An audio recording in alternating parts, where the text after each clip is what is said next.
In the name of the Father, the Son, and the Holy Spirit, whereas Father Tom taught us to know God, to love God, and to serve God. In today's gospel, we hear about a dad who was really, really struggling because his son was sick for a really long time. We know his son was sick for a long time because when Jesus spoke to this man, he asked him, "How long has your son been suffering?" And his dad said, "Since his youth." So we assume that at least this boy was grown, maybe a teenager, maybe in his 20s. We're not too sure, but we know he was suffering for a long time. He had something that really made his life very difficult. And so Jesus had compassion on the man who, as a dad, was looking to do his best for his son. And he was bold. He was bold to go and ask Jesus for help. Now, this wasn't the first time he asked for help. So we see that he really wanted his son to get help, and he asked many times. The first time was with the disciples. And unfortunately, we hear in the gospel they weren't able to help the boy. And Jesus gets a little frustrated because he knows that his time is coming. We hear in the gospel that he speaks about how he will be crucified and he will rise from the dead.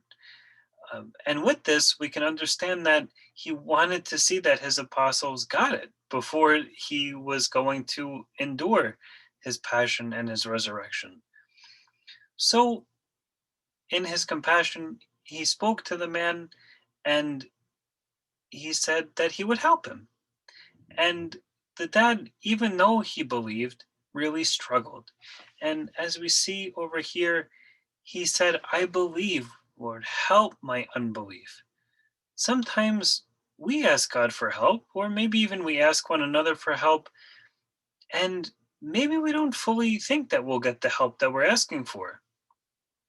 And that's really not the problem, as long as we still ask, because we may have doubt. We may have doubt that we'll get help from our parents, from our friends, from our siblings, or maybe just that we're not too sure if we can do something on our own.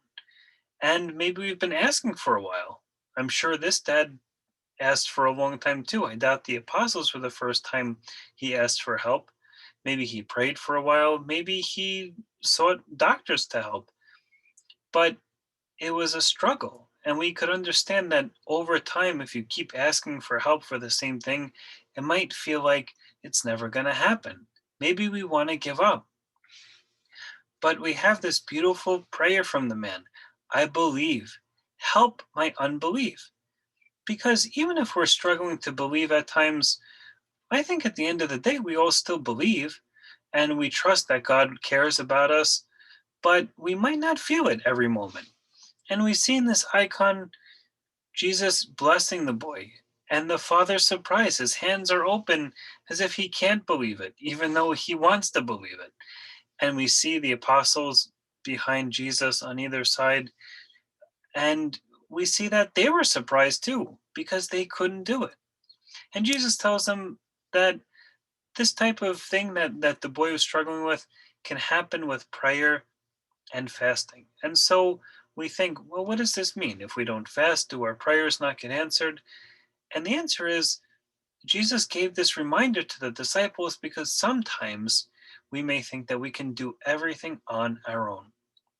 And the reminder to pray is a reminder for them and for us that when we are going to do big things, and they were going to do something very big by healing this boy, and whatever task we may do, if it's for a test or for trying something new or a competition or maybe just everyday life, we need to pray because this helps connect us to God.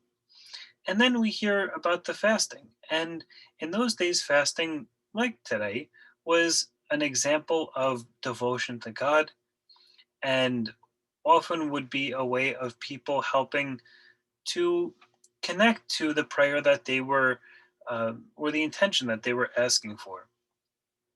And so sometimes this may come from not eating certain types of food, like during Lent, let's say, But it can also come in the form of eliminating distractions that take our mind and hearts away from God.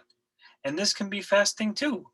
Maybe shutting the TV and focusing a little bit on what we need to do, or focusing on God more, or maybe limiting time that we do some of these other activities. This too can be a way of connecting. And so we see that wonderful things, miracles happen for those not only who ask, but through the struggle of belief and through the struggle of asking for belief, Christ is encountered. This man met Jesus in his time of struggle and finally got the help that he was asking for. And it took a really long time. So, this helps us see that sometimes, even if it doesn't happen right away, God still hears our prayers.